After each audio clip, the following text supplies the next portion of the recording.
Seguimos en este panorama de la tarde, 4:22. Recibimos a nuestro invitado, el general José Miguel Soto Jiménez. Él es miembro de la Dirección Central de la Fuerza del Pueblo, escritor, poeta, nacionalista. Bienvenido. Bueno, general. Un placer de estar contigo. Primero de saludarte a ti, que sí. Son unos amores viejos. Sí, viejos. De amistad, señores, no pongan esa cara de amistad. Yo me siento realmente halagado, satisfecho de estar en este cenáculo, que no es fácil este cenáculo, yo lo conozco bien. ¿Usted se molesta si le dicen poeta? No. Porque mucha gente dice que usted es un poeta. Bueno, eso me recuerda una vez que, siendo yo oficial superior, alguien me acusó, como una acusación, pero mira que lo que es poeta, ¿verdad? Ah. Yo creo que es la mejor injuria que me han hecho a mí. Entonces, es esa, un halago. Gracias por estar aquí con nosotros, general. Y déjeme saber, ¿cuál es su percepción con relación a lo que está haciendo este gobierno con la migración de ilegales indocumentados? ¿Qué le parece? Fíjate, yo creo que todo el mundo conoce cuál es mi posición. A veces una posición airada, siempre airada, pero sobre todo mis opiniones son antiguas, muy antiguas. Por ejemplo, ustedes deben saber que por hacer esas opiniones, la mayoría es escrita, mi carrera se vio varias veces. Tambaleando. Ahora, para decirte, para ponerte en situación, yo pienso que mi pensamiento en ese sentido tiene una antigüedad como de 30 años. No me vayan a poner más viejo de la cuenta. Y entonces, yo creo que ha pasado un fenómeno interesante. Mucha gente acusa a las redes sociales. No. Lo que ha pasado es que antes, esa posición, tú le llamas nacionalista, yo le llamo dominicanista, bien, era articulada por una élite intelectual o de especialistas, ¿verdad? Pero ha pasado con el tiempo.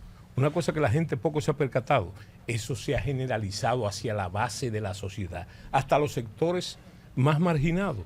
Y entonces, no puedo estar satisfecho de eso. Las predicciones que yo hacía hace 30 años, ahora es un discurso común, ¿verdad? No puedo estar satisfecho porque yo pienso, entre ellos la migración ilegal, es un factor de preocupación, es la verdadera amenaza, por una cosa simple, elemental, y es que esa migración desproporcionada, hay gente que busca culpabilidad colectiva y quizás la hay con relación a los gobiernos, déjeme decirles, se está tragando las posibilidades de desarrollo en todos los órdenes, en el sector salud, en el sector laboral, en el sector escolar, y entonces es un grave problema, esa es la más grave amenaza real y efectiva. Si usted me pregunta a mí, ¿es Haití, con la actual situación, una amenaza, y quiero que se me entienda bien, porque hay que explicarlo, militar para la República Dominicana? Yo pienso que no, porque la correlación de fuerzas, lo que se llama la potencia relativa de combate, es muy a favor, no solamente ahora, de hace tiempo en favor de la República Dominicana, ¿verdad? Pero pensar eso, simplemente, bueno, no es una amenaza militar, pero pensar que esa no es la más grave amenaza que hemos tenido jamás como pueblo, es una subestimación que podemos pagarla muy cara, ¿me entiendes? Entonces, en eso se define. Mal podría yo decir, no estoy hablando en cuanto a la forma, sino en el fondo, de lo que se está haciendo. Bueno, lo que se está haciendo es el gran reclamo de que ni siquiera no es que se comenzara a hacer, porque el bote se está llenando, ¿verdad? ¿En contra de quién? Del bienestar de los dominicanos, que tienen el primer derecho. Se habla de humanitario, se habla de humanidad, ¿verdad? Que bueno, el dominicano siempre ha tenido, señores, un detalle interesante, siempre ha sido reconocido en el mundo entero por su hospitalidad, desde tiempos inmemoriales. Pero esa es una cosa, la primera obligación de los derechos y de los contribuyentes y aún el bienestar es de los dominicanos. Eso tienen derecho, eso tienen el debido derecho y respeto, ¿verdad?, de todo nuestro régimen de derecho. Entonces, yo pienso que en esta situación ahora me llama mucho la atención y de buena gana la cumbre de los presidentes, de la que se ha hablado mucho. Yo lo veo por un detalle importante, no por lo que lo dice Soto, por lo que lo han dicho los presidentes, los 4 presidentes, antes y después de la cumbre, ¿verdad?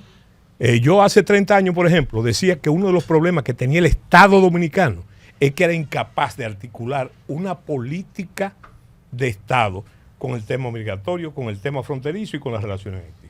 Porque los gobiernos se expresan, el Estado se expresa en base a políticas. Y esa política no existía. Y ustedes me dicen, ¿cómo que no existía? Sí, no existía. ¿Por qué? Porque se hacía de manera intuitiva, de manera reactiva. Y lo que se está buscando con la cumbre es que haya no solamente la famosa continuidad del Estado, sino que frente a una crisis como esta, y yo creo que la cumbre misma es una evidencia de la crisis que existe, entonces se llegue al consenso entre los presidentes. ¿Por qué? Mire, hay una frase que yo uso mucho y la repito aquí hoy. El buen juicio viene de la experiencia y la experiencia del mal juicio. Nosotros siempre sacamos las malas cosas de todos los gobiernos, ¿verdad? Bueno, pero todos los gobiernos han tenido sus virtudes y sus grandes problemas, ¿verdad? Y entonces, en ese sentido, yo veo que la importancia de la cumbre es llegar al consenso de poder elaborar y practicar en la continuidad del Estado precisamente esa política. General, una pregunta. Sí. Cualquiera que lo escucha se maravilla porque evidentemente usted tiene conocimiento del área. Sí. Todas las empresas que invierten en un recurso humano, Sí. yo tengo una empresa de pisos, por ejemplo, Sí. y yo mando a mis empleados que vayan a Estados Unidos, a España, a estudiar, que se hagan expertos, pero al final agarro y voto a mi empleado. Sí. Eso sería una pérdida. Mucha gente vio que usted desarrolló su carrera militar 4 años en el Ministerio de las Fuerzas Armadas. Sí. La especializó porque la vivió allí, Sí. parte de todos sus años de estudio. Pero ahora, cuando llega el partido al que usted estaba cerca o cuando sirvió en las Fuerzas Armadas, Sí. resulta que usted no está. Sí. ¿Por qué está cerca de Leonel y no cerca de Luis? No. Óyeme. Se podría decir que tú te preguntas, como decimos los guardias, ganchosa, pero no es ganchosa. Mira por qué. Tú hablaste de los 4 años, ¿verdad? De los 4 años, ¿verdad? Cosa que honró mi carrera. Y te voy a decir un detalle. Yo dije, si ustedes lo buscan, no es como las redes ahora, pero eso existe. Si tú buscas, cuando a mí me anunciaron como secretario de la Fuerza Armada, no era ministro, secretario, yo dije que le agradecía al presidente Hipólito Mejía que él había honrado mi carrera, pero le había puesto fin también. Porque yo no iba a hacer más nada cuando terminara eso, porque esa es la cúpide, ¿verdad? ¿Por qué yo te estoy diciendo eso? Porque tú hablaste de 4 años, pero yo tuve una carrera de 30 y pico de años. O sea que yo no fui un invento que me sacó eso. Toda una carrera militar, ¿verdad? Involucrada. Y fíjate qué cosa, muchas de ellas en la frontera de las posiciones, ¿verdad? Desde capitán, coronel. O sea, yo puedo decirme que conozco el problema. Ahora, ¿cuál es un detalle que hay que tomar muy en cuenta? Que hay que ver la Constitución de la República, sobre todo el inciso 14 del artículo 55 de la Constitución. Primero, número 1, las Fuerzas Armadas son fundamentalmente obedientes y oye lo que te voy a decir, en ningún caso pueden deliberar. Usted no tiene prohibido sus derechos fundamentales como militar, pero lo tienes restringido. Tú no puedes ser político. No es político, ¿no? Sino partidista, ¿verdad? Entonces, después de esa carrera, yo puedo decir que exitosa. Entonces me tocó, con gradualidades, el derecho de ejercer mi derecho ciudadano. A mí muchos comunicadores como ustedes me preguntaban cuando yo salí, ¿y usted ahora qué va a hacer? ¿Va a la política? Y yo le digo, tengo que terminar mi tiempo, tengo que purgar la lógica militar, porque se parecen, pero no son iguales, ¿verdad? El militar cumple órdenes fundamentalmente, ¿verdad? Sin rechistar y en el menor tiempo posible para cumplimiento. Pero resulta que en política no. En política tú tienes que escuchar, tienes que transaccionar, ¿verdad? Entonces, son 2 actividades diferentes. ¿Cuál fue el tiempo que yo me tomé? La Fundación Quinta República, que no era un partido, fue una fundación. Y entonces, en esa experiencia donde pasó toda la dirigencia política del país, toda la dirigencia, a las tertulias de Quinta República, entonces se fue purgar mi lógica, porque yo tenía que oír cosas que eran desagradables. Digo, según mi criterio. Por ejemplo, oye lo que te voy a decir, porque es parte de la lógica. en eso mismo, ¿verdad? Entonces, tú tener, y fue parte del aprendizaje, y solo cuando terminé ese aprendizaje, después de 120 tertulias, donde pasaron todos los dirigentes políticos, incluyendo los de izquierda, ¿verdad? Entonces, yo decidí incursionar en política, que no es el caso de ahora, porque esa pregunta me la hacían lo mismo cuando yo decidí hacer eso. Yo decía, bueno, yo pertenezco a Quinta República para seguir haciendo lo que yo he hecho toda mi vida, que es defender la territorialidad, defender la República Dominicana, y en ese orden. Ahora, fíjate, el hombre es él y sus circunstancias, ¿verdad? Entonces, vendría otra pregunta, porque en el caso sería el presidente, lo que tú has dicho, Luis Abinader, ¿verdad? Yo digo eso mismo que tú insinúas. El PRM es el PRD con otro nombre, con sus virtudes y con sus defectos. Entonces, después de haber pasado ese aprendizaje y haber comprendido situaciones, entonces, en un momento dado, dentro del nacionalismo, del dominicanismo, ¿verdad? Si tú buscas, yo participé desde el inicio de este gobierno en todas las marchas patrióticas que se hicieron, en primera fila, bajo el liderato del Instituto Duartiano, con las mismas quejas. Llegaron los procesos, el proceso electoral, ¿verdad? Se asomó el proceso electoral. Entonces, por primera vez yo tenía que escoger, ¿verdad? ¿Dónde me acomodaba yo? Pero olvídate del guardia y olvídate del secretario, ¿verdad?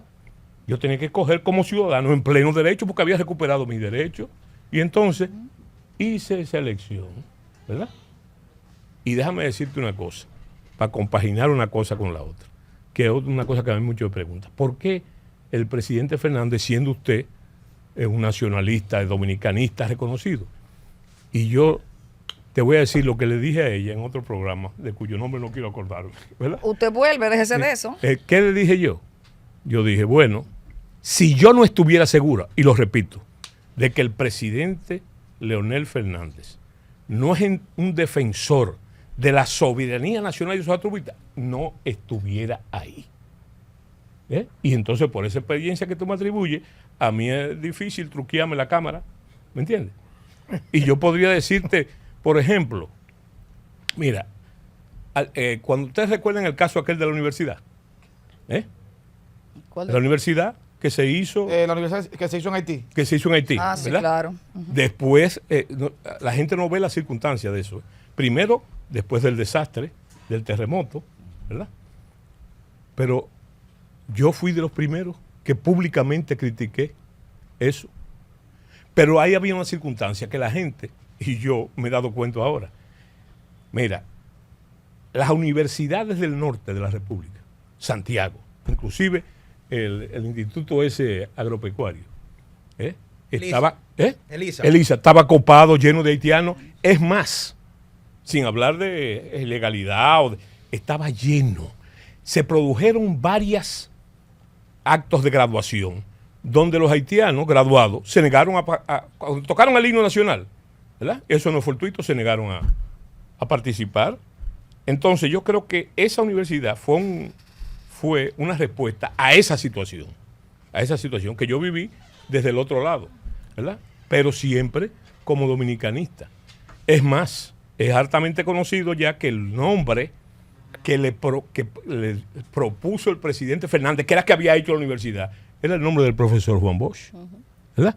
Sin embargo, los haitianos que no cumplen acuerdo, Ninguno.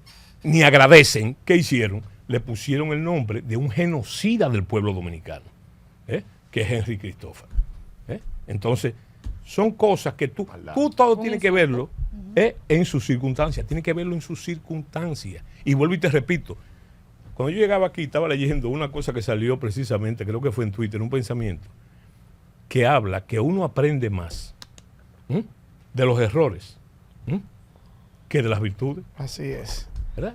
Porque los errores no solamente duelen, ¿verdad?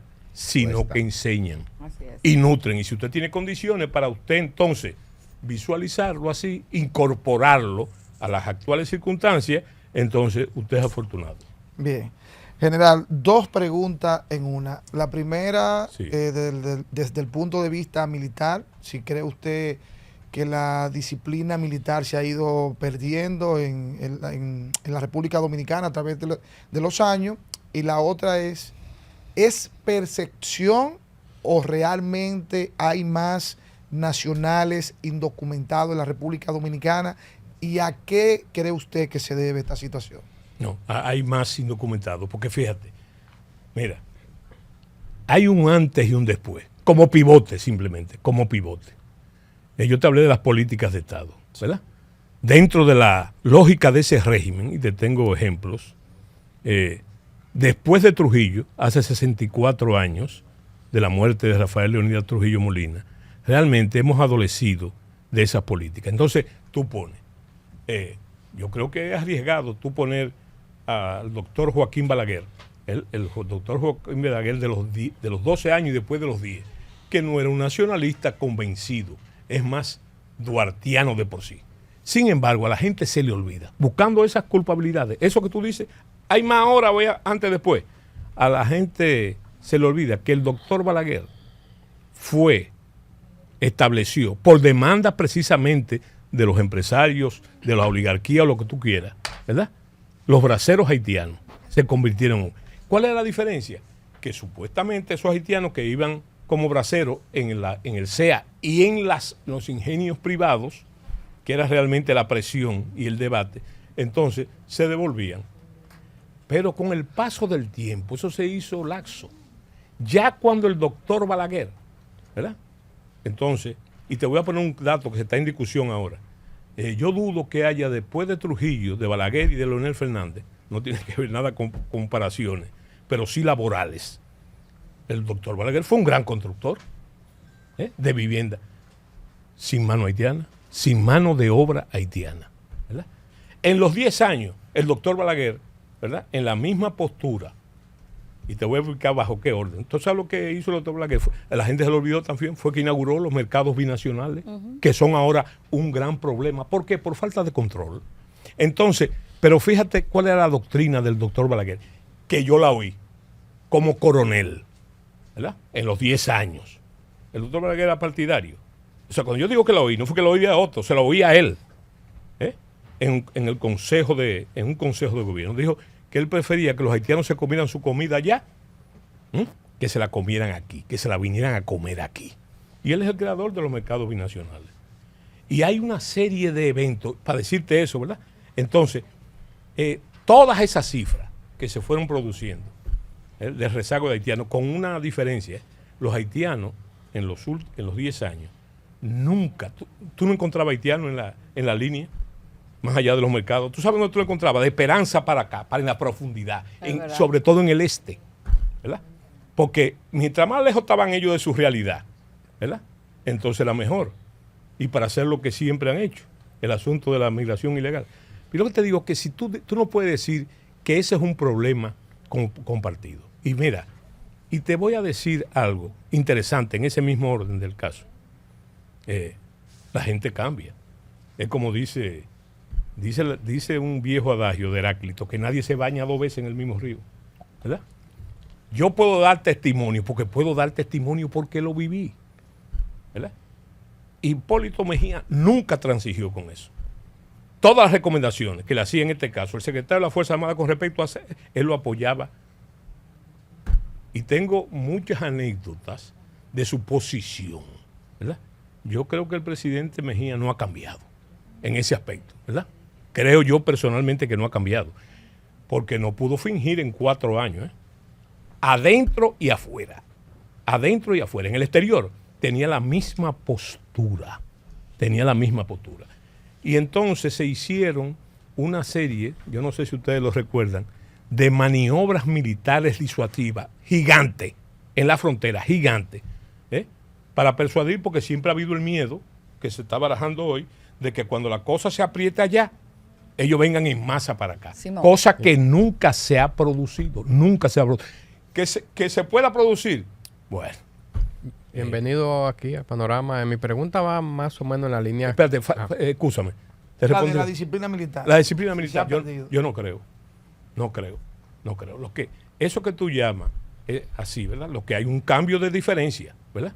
¿Cuál es la virtud de la época de Trujillo?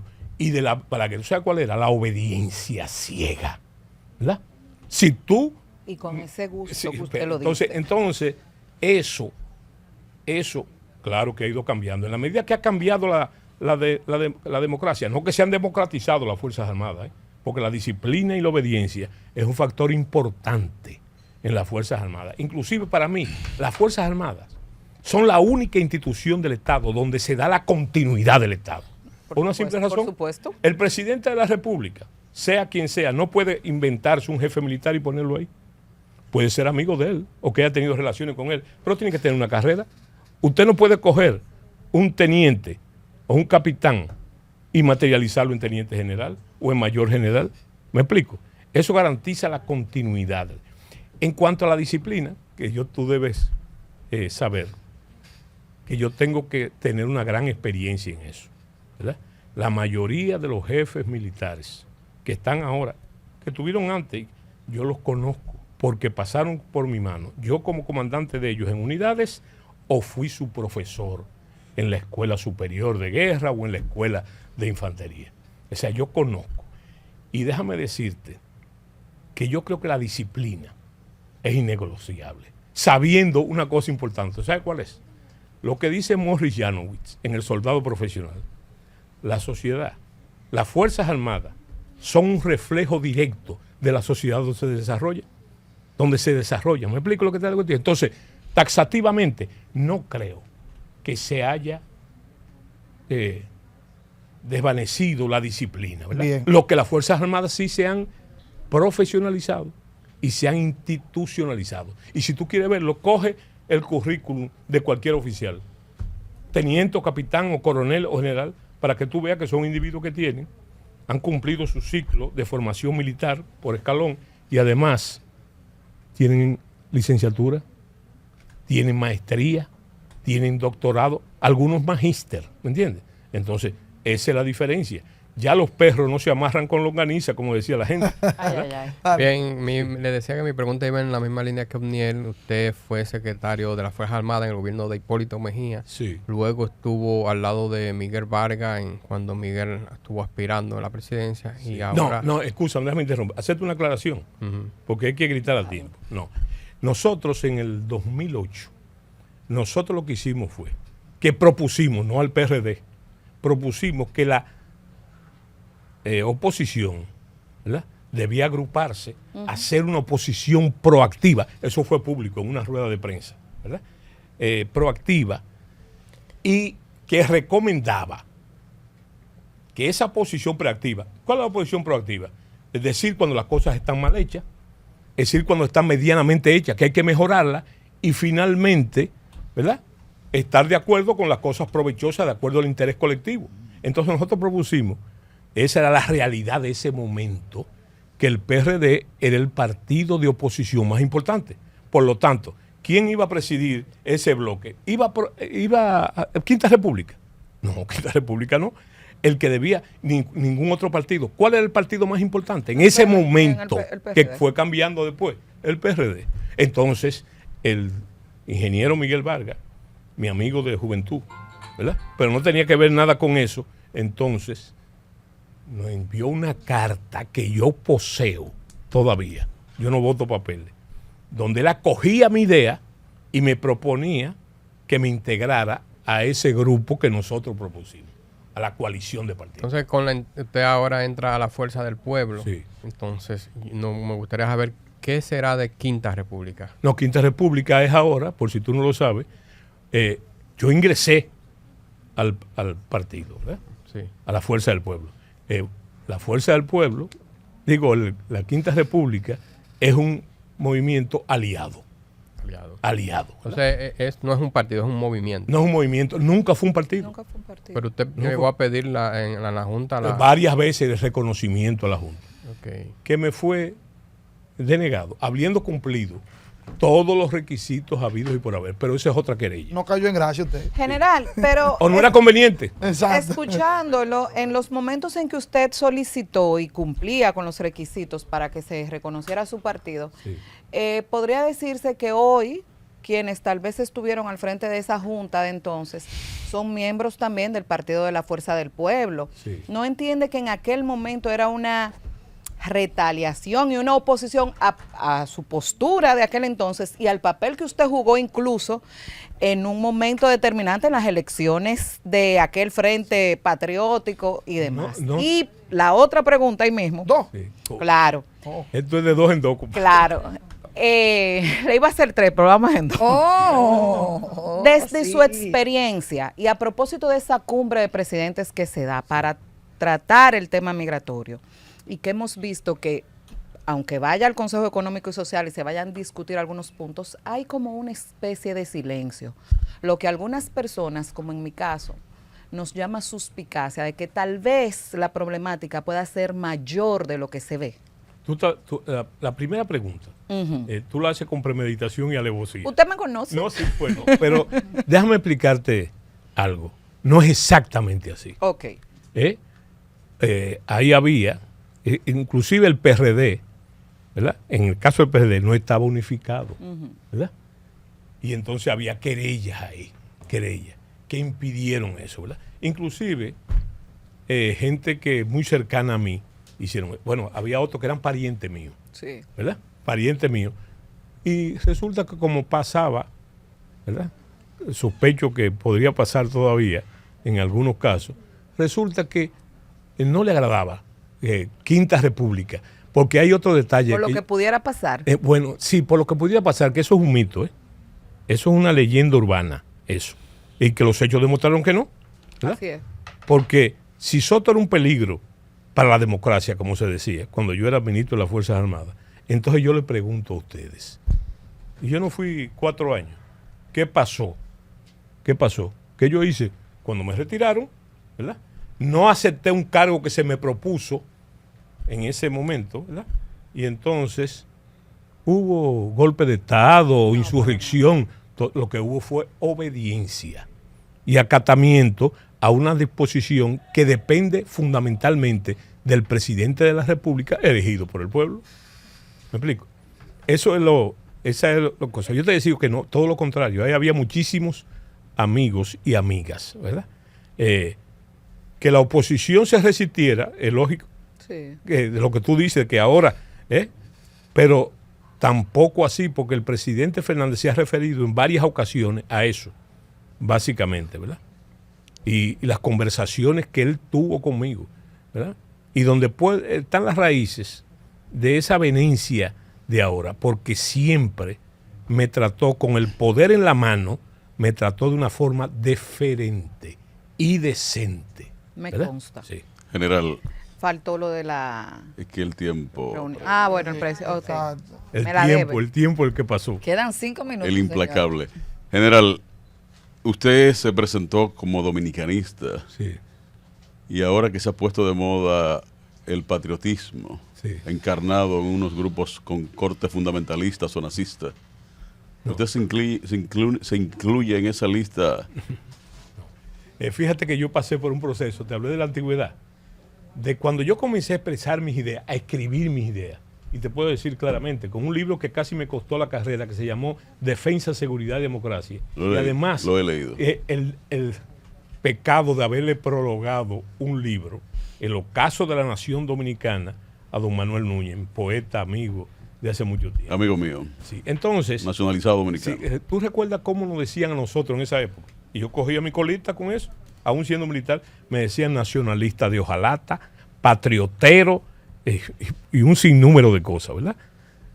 Y entonces yo comprendí en todo el proceso, ahora que está de moda el asunto de la difamación y de la injuria, que no es nuevo tampoco, recuérdense del fantasma de la campaña sucia. ¿Ustedes recuerdan de eso? Sí, ¿verdad? pero son cosas distintas. Sí, no, son cosas distintas con la nueva realidad de las redes sociales, pero señores, desde tiempo, Juan Pablo Duarte, para ponerte un caso emblemático, fue injuriado, no solamente fue injuriado, se dijo públicamente y se emitió un decreto donde ese señor, el padre de la patria, era un peligro para la sociedad dominicana, con muchas otras injurias. Entonces yo lo que te digo a ti, Pero estos grupos nacionalistas, cara pintada, nada que, encharcado, nada Pasamontaña. que no sea fruto, ¿verdad? Y ni creo en ese tipo de resurrecciones, de los grupos fundamentalistas, el neofascista. No. Yo creo que el dominicano tiene una sola categoría, una sola. El que es dominicano y lo ejerce, y los que no lo son. Los que no lo son, pura y ¿Y simplemente. negar el uso de uniforme de ellos? Ese uniforme que ellos usan, eso es Bueno, ya tú estás refiriendo a un grupo en particular, que yo tampoco, déjame decirte una cosa, tampoco podemos excluirlo del juego, porque No, claro. si tú te pones a ver, ¿verdad? Ese grupo, por la realidad que te dije ahorita, tuvo un éxito. El llamado, yo le llamo el llamado de frío, o sea, ni siquiera le llamo a eso, ¿verdad? Pero eso concitó una serie de apoyos, inclusive de grupos totalmente antagónicos. ¿Me entiendes? Entonces, estoy de acuerdo con el neofascismo. No estoy de acuerdo con nada de eso. Yo creo en el ejemplo duartiano y creo que las movilizaciones, mientras se mantuvieron bajo el liderato del Instituto Duartiano, funcionaban perfectamente. Javier. Ahora, usted quiere, no le estoy poniendo boca, usted quiere que entonces se le ponga una mordaza o la actividad de esos muchachos, ¿verdad? No, jamás. No, libertad jamás. de expresión. Claro, libertad de expresión. Y de movilización. Libertad de expresión. No es lo que General. se quiere, pero está bien. ¿Cuáles medidas, desde su experiencia, usted que inclusive ya dijo en una de las respuestas que tuvo experiencia en la frontera por Sí, las posiciones mucho. que desempeñó, Sí. ¿cuáles medidas entiende usted que debe de realizar el Estado Dominicano en materia militar o como gobierno para salvaguardar la frontera, evitar el tráfico y todo lo demás? Ahora, después de la cumbre, por lo que se dijo antes y después de la cumbre, yo lo que creo es que la pieza mágica, ¿verdad?, de lo que debe pasar en la frontera es la integridad de las agencias. ¿Me entiendes? Porque casi 200 años, señores, las Fuerzas Armadas, la frontera está a cargo del Ejército Nacional, de las Fuerzas Armadas y del Ejército Nacional, ¿verdad? Pero eso hay que explicarlo con las limitaciones que tienen los militares, que tienen los guardias, ¿verdad? Hay que explicarlo en función de que para resolver el problema, ahí tienen que actuar muchas agencias del Estado. Ahí tienen que trabajar, para mencionarte 2 o 3 solamente. Yo creo, ¿tú sabías que hay aquí una cosa de comunidades fronterizas? Sí.